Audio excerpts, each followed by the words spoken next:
Jai Narayan students, good morning.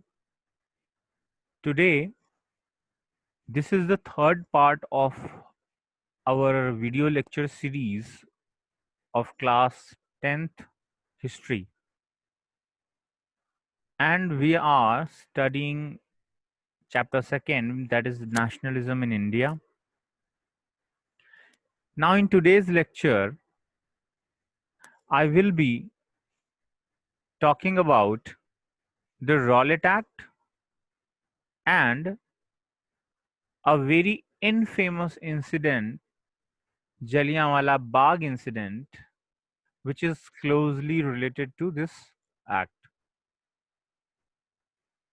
Now, let us first understand what this Rowlatt Act was and why it was being opposed by Gandhiji and other people. So, the act was passed in 1919. It was hurriedly passed through the Imperial Legislative Council.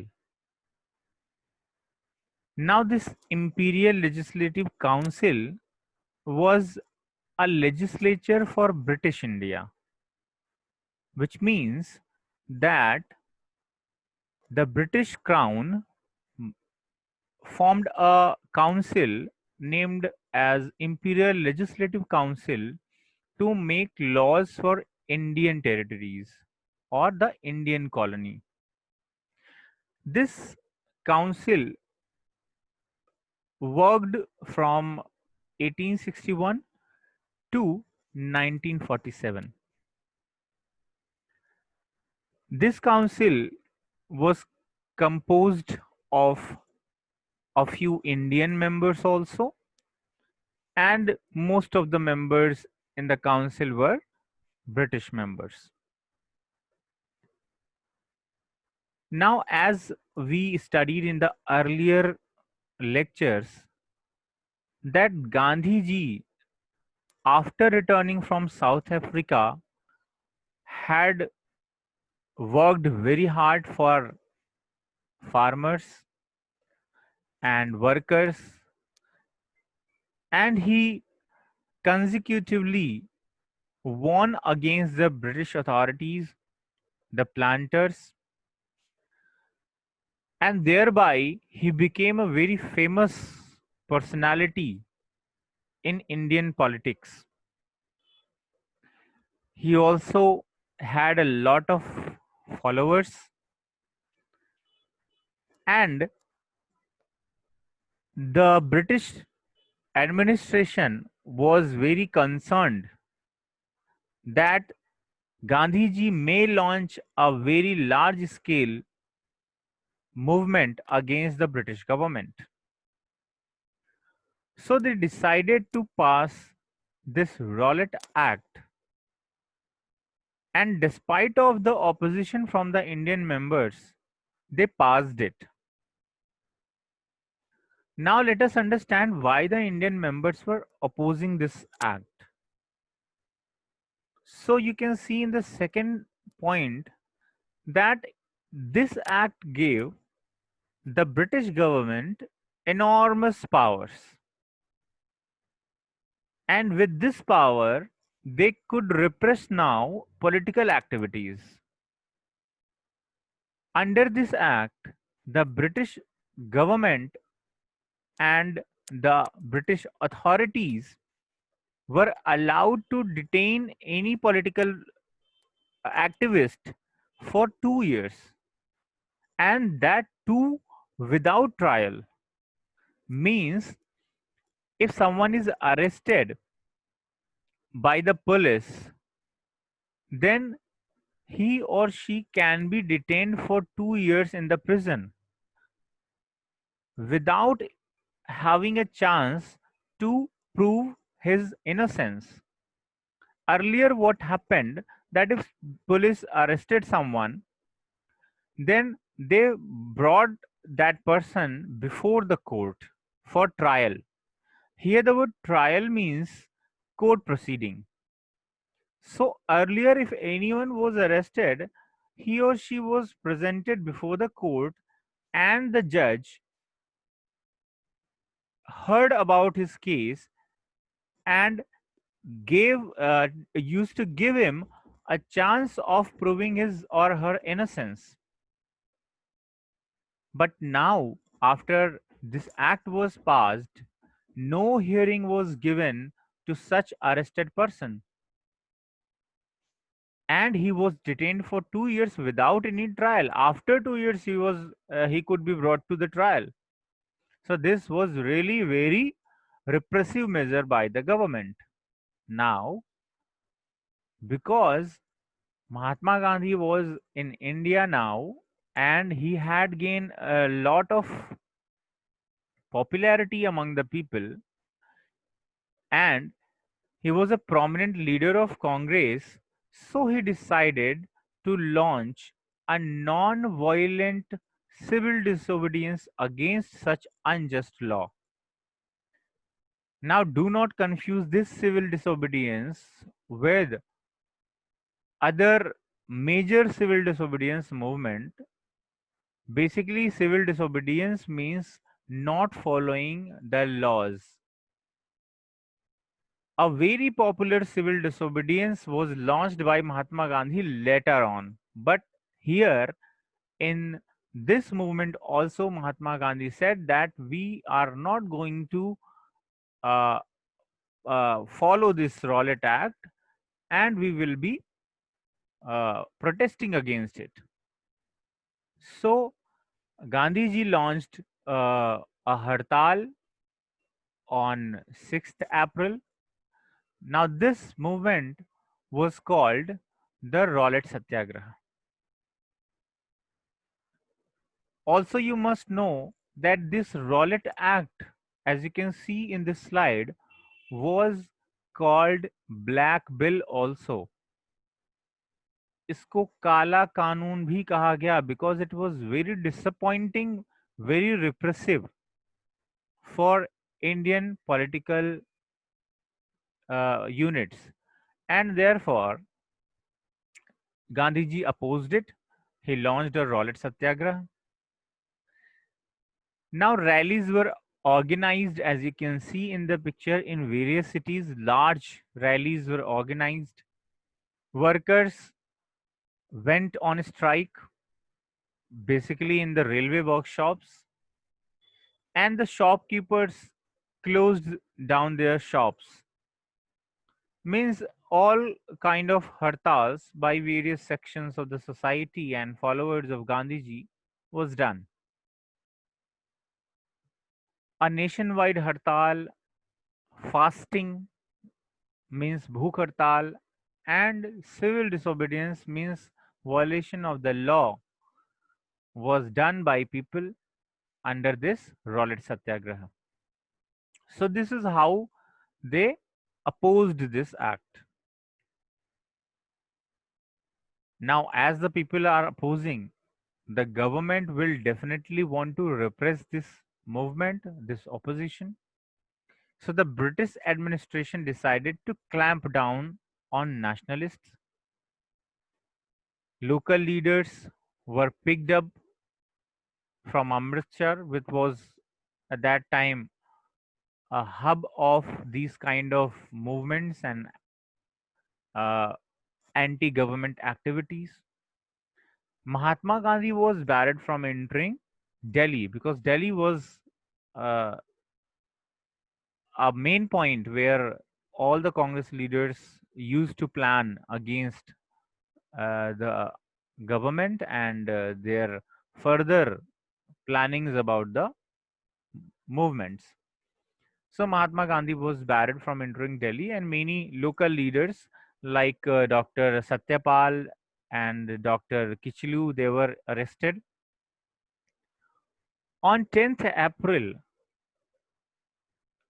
the police in Amritsar fired upon a peaceful procession. A peaceful procession was going, and the police started firing on them. Now, this provoked the people. They were now agitated, and they attacked on various government institutions like banks, post offices, railway stations. So, kind of violence started now. On 10th April, when the police attacked this peaceful procession, the people also reacted as they were not trained well in non-violent way of protesting. So they got angry very uh, easily, and they attacked on the banks and post offices and railway stations. Now, following this, the martial law was imposed. Now, we should also understand what a martial law is. So, as you can see, martial law involves the temporary substitution of military authorities. Martial law के अंदर जो police होती है basically, जो कि day to day आपके law and order को maintain करने के लिए रिस्पॉन्सिबल होती है, that police system is now, or police power is now given to the military authorities. Now they take up this responsibility of maintaining law and order for civilian rule, and generally it is invoked in the time of war or rebellion or any natural disaster. You also see many a times when there is a natural disaster or any uh, rebellion activities, then the central government used to deploy their military there for relief work or for controlling the situation. So this is called the martial law. But it is now it is different from that British time martial law. When martial law is in effect, the military commander of an area or country has unlimited authorities to make and enforce laws. And this is what happened that time. The commander was General Dyer, and now he took control of the law and order, and he passed various orders, like no one will be gathering. There must not be a huge gathering anywhere, and no processions or rallies were allowed now. So these kind of many orders were passed by General Dyer to control the situation. As I already told you that many local leaders like Dr. Saifuddin Kichlu and Satyapal were arrested under this act. So people also started protesting against their arrest. So this all was going on, and then on 13th April, this very infamous Jallianwala Bagh incident happened. Basically, on that day, 13th April, a very large crowd gathered in the enclosed ground of Jallianwala Bagh.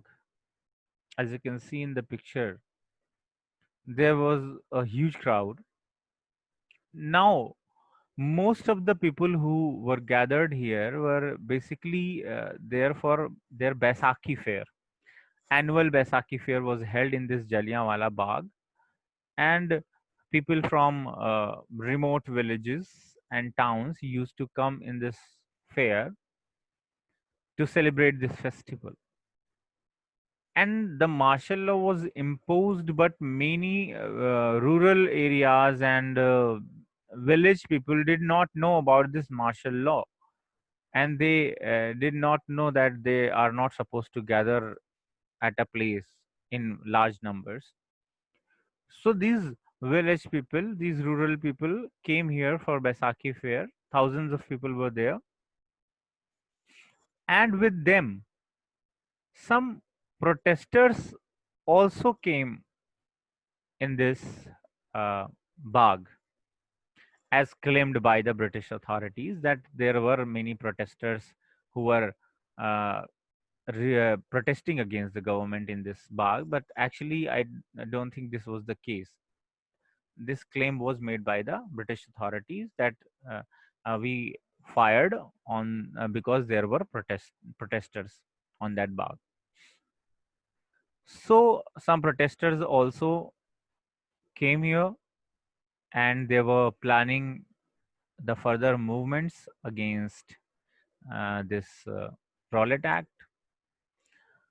Now, villagers were unaware of this martial law, as I told you, and that had been imposed.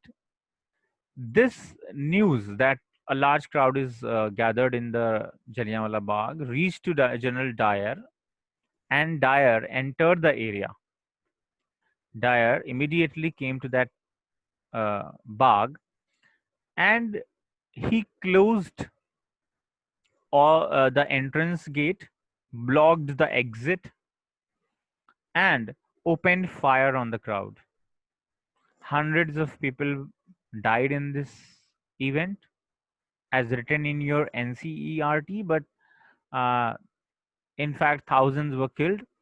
Uh, few jumped into the well to protect themselves, and they also died.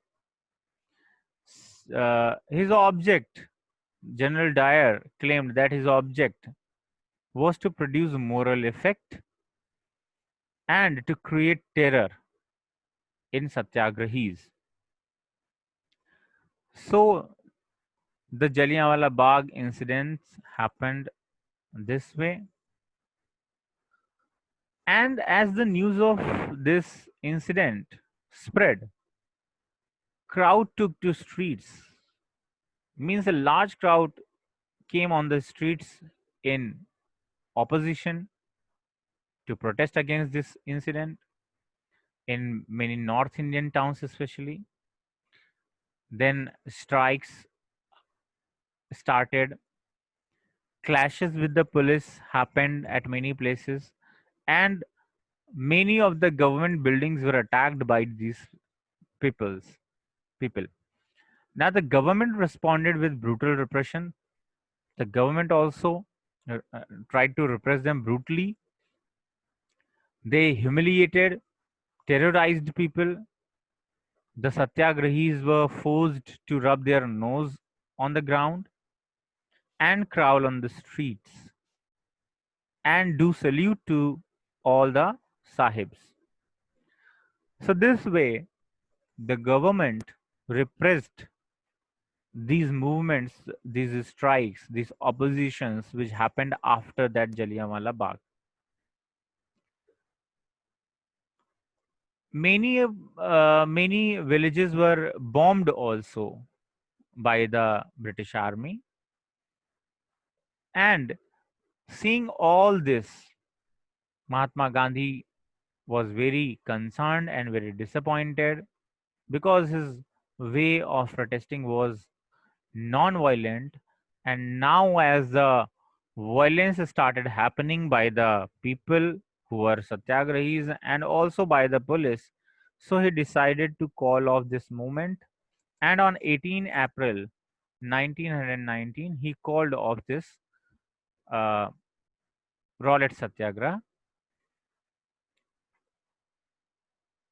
So this was it. Now I have some homework questions for you.